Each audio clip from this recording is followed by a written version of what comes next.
اعوذ باللہ من الشیطان الرجیم، بسم اللہ الرحمن الرحیم۔ السلام علیکم ورحمۃ اللہ۔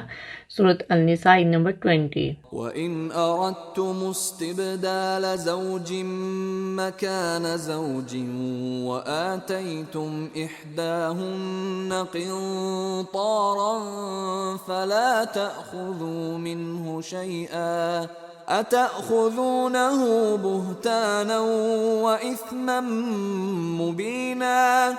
ترجمہ: اگر تم ایک بیوی کے بدلے دوسری بیوی بدلنا چاہو اور تم اسے ڈھیروں مال دے چکے ہو، تب بھی اس میں سے کچھ واپس مت لو۔ کیا تم ناحق الزام اور صریح گناہ کے ذریعے وہ مال واپس لینا چاہتے ہو؟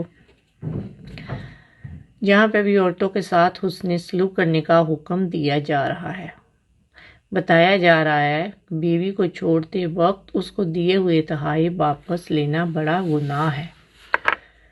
دیکھیں، سورۃ النساء جیسا کہ نام سے ہی پتہ چلتا ہے کہ یہ سورت عورتوں کے بارے میں ہے۔ ان آیتوں میں عورتوں کے حقوق و فرائض کا تذکرہ جاری ہے۔ حتی الوسع کوشش ہونی چاہیے کہ بیوی کے ساتھ اچھا سلوک کیا جائے۔ بیوی کی کوئی بات ناگوار ہو تو پھر بھی اس کے ساتھ گزارا کرنا چاہیے، کیونکہ اللہ تعالیٰ کے نزدیک طلاق ناپسندیدہ عمل ہے۔ لیکن اگر طلاق دینا ضروری ہو جائے تو طلاق دیتے ہوئے اسے حق مہر واپس لینے کی اجازت نہیں ہے۔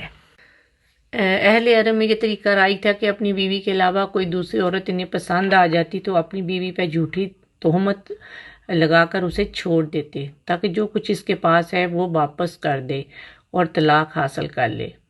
تو اس لیے فرمایا گیا کہ تم بہتان اور گناہ کے ذریعے ان سے مال لینا چاہتے ہو تو یہ سراسر حرام ہے۔ پچھلی آیت میں تھا کہ زبردستی ان کے وارث نہ بن جاؤ، ان کے مال پہ قبضہ نہ کر لو، زبردستی ان سے نکاح نہ کرو۔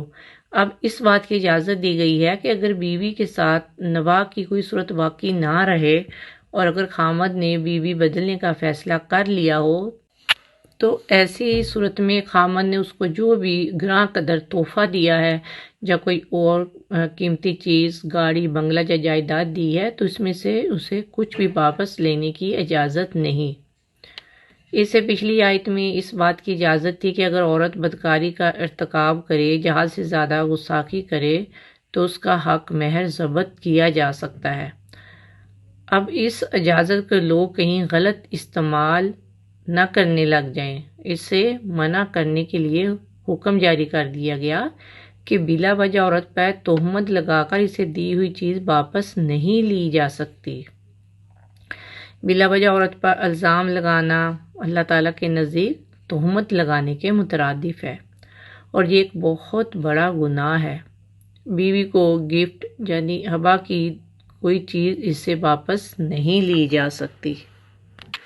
مفسرین نے لکھا ہے کہ اگر میاں بیوی نے مجامت نہ بھی کی ہو پھر بھی بیوی سے حق مہر لینا اور دوسری چیزیں لینا جائز نہیں، کیونکہ نکاح کے وقت وہ اپنے آپ کو خامند کے حوالے کر چکی ہے۔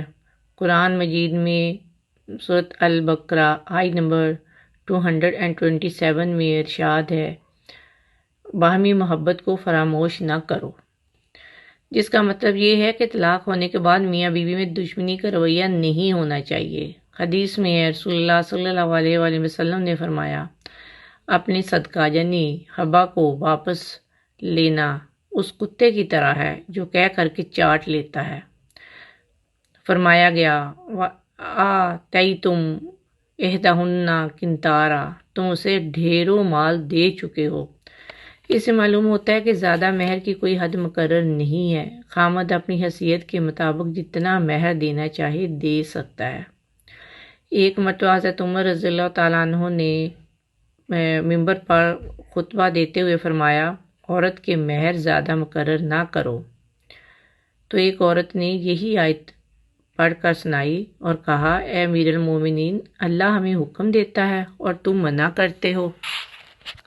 اس پر حضرت عمر فاروق نے فرمایا، اے عمر، تم سے ہر شخص زیادہ سمجھدار ہے، اور کہا، اے لوگو، تم جو چاہو مہر مقرر کرو۔ اس سے پتہ چلتا ہے کہ ہر کوئی اپنی مرضی سے اپنی حیثیت کے مطابق کم یا زیادہ مہر مقرر کر سکتا ہے۔ اللہ سبحانہ و تعالیٰ خاوند کو اپنی بیوی کے ساتھ عمدہ سلوک کرنے، طلاق کی صورت میں مہر واپس کرنے اور اس کا مال دیانتداری سے ادا کرنے کی توفیق عطا فرمائے، آمین یا رب العالمین۔ السلام علیکم ورحمۃ اللہ وبرکاتہ۔